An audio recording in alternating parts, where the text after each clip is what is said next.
Hello and welcome to today's September 27th daily news report, as well as ongoing stimulus package information video. If you're a subscribed member of my community, then welcome back. And if you're not, consider subscribing right now so I can keep you up to date on what's going on in Washington, D.C., the next stimulus package, the U.S. economy, money investing, and much, much more. All right, now this is your daily reminder to go sign up for the $10,000 that Casey and I are giving away. We're excited to give that money away to the winners. It's a way of getting some extra money in your pocket and saying, hey, thanks for helping me get to over 1 million subscribers. You can sign up each day between now and the end of the month to improve your chances, and it only takes about 20 seconds. This giveaway is ending in the next few days. All right, now last week I told you how I'm going to be releasing a money-related video on a stock I think could absolutely boom over the next decade. And as of today, it's already on the move. So watch for that video either later today or later this week. All right, now before we headed into the weekend, on Friday, I told you how House Speaker Nancy Pelosi held several press conferences about the next stimulus package and the physical infrastructure bill. I pointed out how she kept saying that the vote will take place next week instead of saying the vote would take place on Monday, which was the promised date. Well, my hunch was right. House Speaker Nancy Pelosi spent the weekend speaking with a dozen or so moderate Democrats she promised a vote for today on the physical infrastructure. Out of the 12, 2 of them said they understood that Pelosi was trying to do the right thing and get the votes. So she floated the idea of postponing the vote until later in the week. Now, 2 of the 12 agreed, so Pelosi announced that the vote on the physical infrastructure and the next stimulus package will not be happening today, but sometime later this week. Now, some of the moderate Democrats are saying Pelosi tricked us. And others are saying, well, deep down inside, I knew she was going to break her promise. So that doesn't really instill a lot of confidence in your leader if you know deep down inside that they're just going to change the vote date that they promised you, right? So, but I had a feeling this was going to happen, and it looks like I was right. Okay, so the vote won't be happening today, but I'll talk about when it will be happening later in the video. Now, several subcommittees will be meeting today and debating the figures and the programs that will be a part of the next stimulus package. Today's meeting will be incredibly important for solidifying the actual content that will go into the next stimulus package, which is what we've been wanting, right? Like, why has it taken you guys so long to get the content of what's in this bill? But they're saying that will be coming out in the next day or two. They're solidifying it today. All right, now 100% of what you get in this next stimulus package will depend on the Democrats and specifically on Bernie Sanders. So I know a lot of you in the community, you like him, you say he's fighting for you. If you don't get what you want, it will be because of Bernie Sanders and the Democrats, right? Because this is the budget reconciliation vote. So they're the only ones that matter when it comes to pushing through these next 2 bills. The one that's been sitting on Speaker Pelosi's desk for over a month now, and the other, the stimulus package that still needs to be voted on. All right, now over the weekend, this was big. Over the weekend, the House Budget Committee held a very important vote. This vote will allow them to advance the stimulus bill in the House and then kick it over to the Senate for the Senate to vote on. The vote passed 20 yeses to 17 noes, and it was largely along party lines, meaning all yeses came from Democrats and all noes were from Republicans, with the exception of one Democrat, Representative Scott Peters from California. He actually voted against advancing the stimulus bill. Now, it's no votes like this that keep creeping up that could stop the Democrats from fully pushing the Biden agenda forward. Pelosi has a divided House, but most of the divide for this bill is in the favor of passing it. So she really only needs to convince 9 of the 12 to vote and move forward. And it sounds like she's got 2 of those. So really she only needs about 7 more. The question is, do voters agree with the next stimulus package? A new poll shows that many Democrats are for Biden spending this large amount of money. But then the follow-up question is, do you know what's in the bill? To which the majority responded, no. Okay, so you have a large number of people saying, we agree with spending the money. And then you have a large percentage of these saying, but we don't know what they're going to spend it on, right? So as of right now, the lion's share of the money will go for people that have kids. The kids' monthly stimulus checks, free pre-kindergarten, free community college for your teenagers. And I've been saying this for a while. The Democrats will be using money for kids and kids' parents as their main talking point going into the 2022 election cycle. So if you have kids, the next stimulus package could be huge for you. I mean, absolutely huge, right? If you are single, no kids, or have grown kids that have moved out, then this bill may be very, very light when it comes to helping you. Right now, it looks like Pelosi will try to hold the promised vote on Thursday unless she can rally the votes earlier in the week. Okay, this is according to several sources. Now, the next major hurdle for Pelosi will be in the Senate, where as of right now, Senators Manchin and Sinema, and possibly a few quiet senators, are still saying that they will vote no to the $3.5 trillion stimulus package price tag. But they have said that they are open-minded if the price tag will come down closer to $1.5 trillion.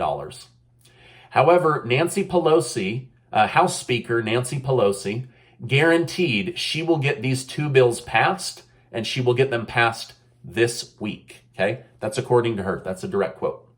Okay, to which Representative Pramila Jayapal said, if Pelosi doesn't get the $3.5 trillion stimulus package passed this week and at the $3.5 trillion price tag, that she has 50 House representatives locked and loaded, ready to block the physical infrastructure bill. So the battle to get these 2 major spending bills passed as a major cornerstone of the Biden agenda continues to deal with major hurdles within the Democrat Party. All right, now my guess is in order to get the deal past the Senate, the stimulus package price tag will have to come down, or some areas of the bill will have to be removed or replaced completely. Democrats need a big win right now as Biden's approval rating continues to go down. And in order to get that back up, they need to pass money to the American people. And in order to have any chance of keeping the House or the Senate in 2022, they need to get these bills passed. So there's a lot of pressure to get these passed. For one, making the president look good, and 2, in order to get votes. So these are 2 huge pressure points, and so we'll see what happens. Okay, now the next week, medical offices, hospitals, and doctors' offices will go from strained to super strained. Not because of COVID increasing. In fact, the death numbers are going down, and cases are also going down. But many are up against what's called a firing deadline, right? Get the shot or get out, okay? Now, many large-scale medical groups are saying that they will have to have mass firings or resignations this week, which is going to put a major strain on the healthcare system.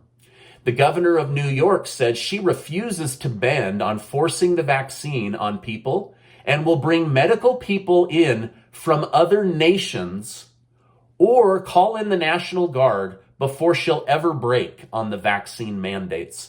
So basically, she's willing to scrap all of these medically trained Americans and bring in people from other countries before she changes her mind on the vaccine being forced on people. Now, the new governor may single-handedly cause a collapse of the New York medical network, which could be worse than former Governor Cuomo sticking tens of thousands of sick people in nursing homes. This is a major problem, but it's not a problem unique to New York. Healthcare systems all over the country say they are about to have the same issue.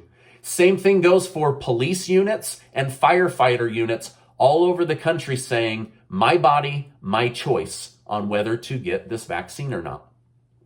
Now, protests are happening all over the world, but I've noticed that the US media rarely shows it. In fact, just this weekend, the people of France held their 10th weekend in a row of protesting the harsh lockdowns and the vaccine passport in France. The president of France, Emmanuel Macron, came to speak at an event and had to be removed because the crowd started throwing eggs at him. So there's a large pocket of people in France that do not agree with the vaccine passport. Same thing happened in Canada. Everywhere that the Prime Minister Trudeau goes, he's being booed or having rocks thrown at him. And in New York over the weekend, Mayor de Blasio could barely finish his speech as the crowd booed him so loudly he couldn't hear himself talking. All right, now 3 people that just became billionaires because of the vaccine this year announced that booster shots will be needed in order to move forward. Now, I'm certain becoming a billionaire had nothing to do with their medical opinion, right? They are scientists purely focused. So the fact that they became billionaires had nothing to do with their opinion, right? At least that's what's going on in the news today. All right, now all over the United Kingdom, gas stations are running out of gas. Here in the States, the price of gas continues to rise in certain hotspots. Certain highly populated areas of California are now paying $6.74 a gallon. Okay? Crazy stuff, right? Will you please let me know in the comments, what is the price of gas per gallon and where do you live, right? So I'll start. I live in Utah, and where I live, it's $3.80 a gallon, which is about a $2 increase from where it was in January of this year. So please let me know in the comments, where are you at and where is your price of gas at? Let me know. I'm curious. Okay, now speaking of California, a second climate activist has been arrested for starting fires. The most recent fire that consumed 8,500 acres of land and burned 41 homes was started by a PhD college student that wanted to get more attention for climate change, so she started a fire expecting to never get caught. So she's been pointing at this saying, look, climate change issues, but secretly, she's the one that started the fire. She's now been arrested. She's the second one to do this in the state of California. Well, the drama on the southern border continues. Department of Homeland Security head Mayorkas announced that over 12,000 immigrants were released into the United States this weekend. None of them were vaccinated and none of them were tested, according to DHS. Now, they were put on buses and planes with a packet and shipped off. Their destination is only known by the Biden administration. You can look this stuff up. It was in the news this morning. Mayorkas is in hot water because he's saying that the Border Patrol agents were whipping Haitians on the border. But now this story is starting to lose credibility. The photographer who captured the photo that's being used to say that border agents were whipping Haitians has now admitted in an interview that he never witnessed a single person being whipped. In fact, the iconic picture of the Border Patrol agent is leaning over grabbing somebody. You can't grab someone and whip them at the same time, but that's the photo that's being used. Now on CNN, host Jake Tapper called Mayorkas out on this. He said, your claim that Haitians are being whipped at the border is patently false. Why do you keep telling this lie? Tapper asked. Mayorkas defended his position, to which Tapper said, you seem like you are basing your opinion on Twitter outrage and not based on facts. Ooh, burn, right? All right, now let's just say that the rest of the interview between Tapper and Mayorkas was a little bit awkward, as Mayorkas now has been busted. However, Mayorkas says that he has video proving this happened, but that he won't release it to the public, okay? So I guess only he gets to see the very thing that proves that he's not lying, right? Gotcha, okay, I gotcha, okay, gotcha. All right, now recently, I told you how over 60 ships are sitting anchored off the coast of California full of cargo. Well, now New York has over a dozen cargo ships that are being forced to anchor. Things have gotten so bad that FedEx announced that over the weekend, they had to reroute over 600,000 packages. They're hoping to not raise prices, but with the supply and demand issue, the infrastructure issue, and the cargo ships being blocked from entering port, things could get really, really bad, right? Costco said that they will begin to, again, limit the purchase of certain supplies, such as toilet paper, paper towel, and bottled water. Costco is also predicting massive shortages as we head into Christmas time. All right, now if you're looking for work, truck driving pays well and is hiring like crazy. Coca-Cola announced that they will be having major shortages, not because they're not able to bottle Coca-Cola, but because they can't get enough drivers. The same thing is happening with school systems. Some towns on the East Coast are activating their National Guard, not because of riots or protests, but because they can't get enough bus drivers. So the National Guard is now driving kids to school. All right, now I want to ask my community, and let me know in the comments, I definitely want to hear from you. Which year has been weirder, 2020 or 2021? I feel like we're definitely living in the twilight zone right now, but in my mind, I can't determine which year was harder or which year was weirder. So will you please just say in the comments, this year was weirder, this year was harder. I'm really curious to know what you guys are thinking. All right, now this is my update for today. As I know more, I will definitely come on and share more. A lot's going to happen this week. We should get some details on the content of the stimulus package, the final price tag of the stimulus package, and when the vote will actually happen.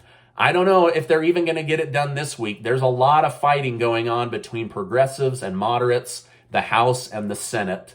So it'll be really interesting to see what happens. Now, before you go, the $10,000 cash giveaway that Casey and I are doing, it ends in a couple of days. So follow the link in the first pinned comment to get your name and email entered. I don't sell or use that for anything else.